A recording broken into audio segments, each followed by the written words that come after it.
قرآن کا اکرام ہے کہ رب تبارک و تعالیٰ نے اس پاکیزہ کلام کو نازل بھی فرمایا اور اس کی حفاظت اپنے ذمہ کرم پر دے. اِنَّا نَحْنُ نَزَّلْنَا الذِّكْرَ وَإِنَّا لَهُ لَحَافِظُونَ. وَلَوْ أَنزَلْنَا هَذَا الْقُرْآنَ عَلَى جَبَلٍ لَرَأَيْتَهُ خَاشِعًا مُتَصَدِّعًا مِنْ خَشْيَةِ اللَّهِ. یہ قرآن وہ پرجلال کتاب ہے.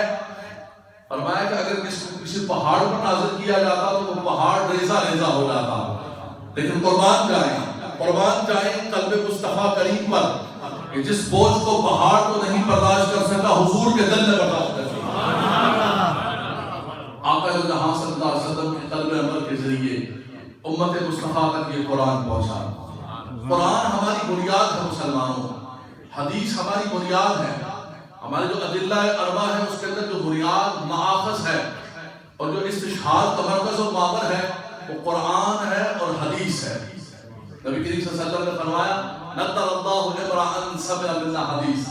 فرمایا کہ اللہ تعالیٰ اسے تر و تازہ رکھے جو میری حدیثوں کو سنتا ہے, سن کے آگے پہنچاتا ہے. تو بنیاد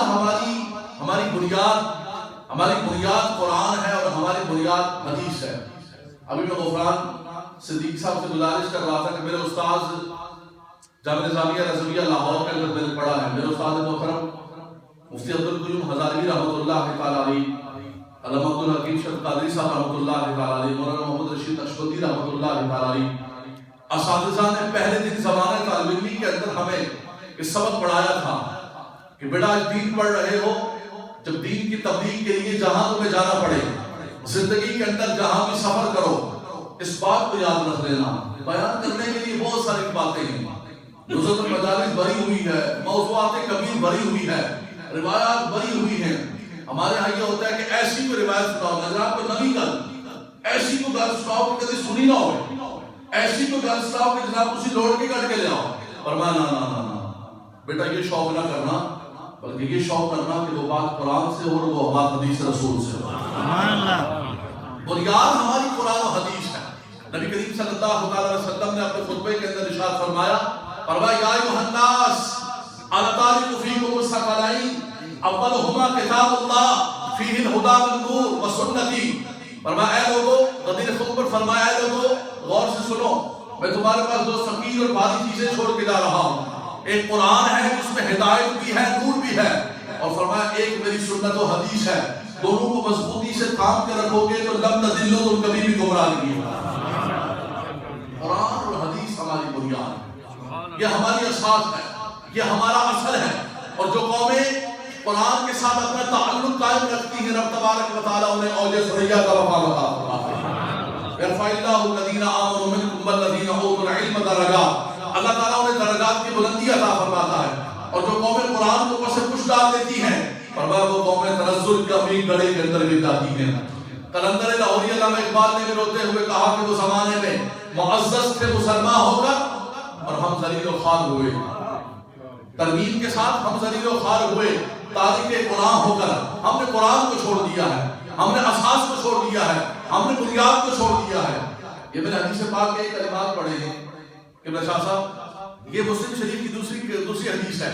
نبی کریم صلی اللہ علیہ وسلم نے فرمایا کہ انا تارک فیکم الثقلین انی ترکت فیکم الثقلین اولہما کتاب اللہ. فرمایا میں تم میں ایک اللہ کی کتاب چھوڑ کے جا رہا ہوں, وعطرتی واہل بیتی. حدیث صحیح کلمات ہیں, دوسرے کلمات ہیں. فرمایا ایک قرآن چھوڑ کے جا رہا ہوں اور ایک اپنے آل بیت اطہار چھوڑ کے جا رہا ہوں. آل بیت اطہار کی ذکر کی محفل ہے, ان کا ذکر ہو رہا ہے, ان کا ذکر سننے کے لیے آئے ہیں. اللہ کے نبی صلی اللہ علیہ وسلم کا مبارک فرمان. اب بات پہلے سمجھ میں آتی تھی کہ قرآن کے ساتھ حدیث چھوڑ کے جا رہا ہوں, لیکن قرآن کے ساتھ اہل بیت چھوڑ کے جا رہا ہوں, اس کا باہمی طور پر کیا تعلق ہے, کیا نسبت ہے.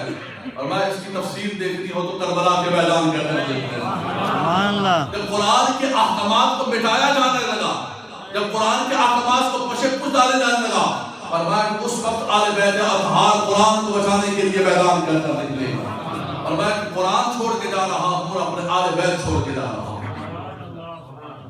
اللہ کا پاکیزہ کلام کیا فرماتا ہے, قرآن کی طرف توجہ فرمائیں. ہماری زبانوں میں کوئی طاقت نہیں ہے, کوئی خطابت کے الفاظ نہیں ہے ہمارے پاس, کوئی خطابت کی جولانی نہیں ہے ہمارے پاس, بے ربط اور ٹوٹے پھوٹے الفاظ ہیں، لیکن اللہ کے کلام کے اندر ساری قوت و طاقت ہے. اللہ اکبر. یہ وہی کلام ہے کہ سیدنا عمر فاروق نے سنا، ان کے دل کی دنیا بدل گئی. جب سیدنا فضیل بن عیاض نے قرآن کو سنا تو روتے ہوئے دیوار سے نیچے تشریف لے آئے. وہ قرآن کیا کہتا ہے؟ اللہ اکبر. قرآن سنے مسلمانوں، فرمایا انما یرید اللہ لیذھب عنکم الرجس اہل البیت. رب تبارک و تعالی اراد یرید ارادۃ، میرا رب ارادہ فرماتا ہے، میرا رب قصد فرماتا ہے اے آل بیت اطہار تمہارے لیے کس چیز کا ارادہ فرماتا ہے؟ فرمایا کہ رب تبارک و تعالیٰ تمہیں ہر قسم کے رجس سے نجس سے پاک فرما دے. یہ پاک کوئی اور نہیں کر رہا ہے، یہ پاکی کا کوئی اور نہیں اعلان فرما رہا ہے. مولانا حسن اللہ خان صاحب فرماتے ہیں کہ ان کی پاکی کا خدائے پاک کرتا ہے بیان، آیا تطہیر سے ظاہر ہے شان آل بیت. فرمایا جن کی پاکی کا رب کائنات بیان کرتا ہو ان کا کیا کہنا، ان کی تطہیر کا، ان کو مقام مرتبہ کا کیا کہنا. دوسرے مقام پر فرمایا حبیبہ فرما دیجئے لا اسألکم علیہ اجرا الا المودۃ فی القربى.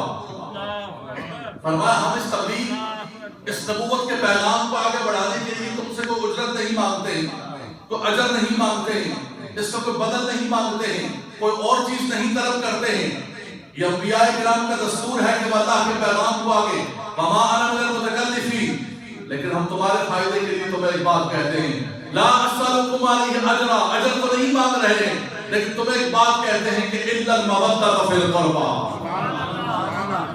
اجر اور بدل نہ سمجھ بیٹھنا انبیاء کسی بھی اعتبار سے، یہ اجر بدل نہیں ہے، یہ تو ہمارے فائدے کے لیے ہے. اور میں تمہیں ایک نصیحت کر رہے ہیں، ایک ضابطہ دے رہے ہیں کہ اللہ کے حبیب کے آل سے محبت کرنا. سبحان اللہ. اور ان کی محبت، اللہ اکبر. سنیے گا مسلمان،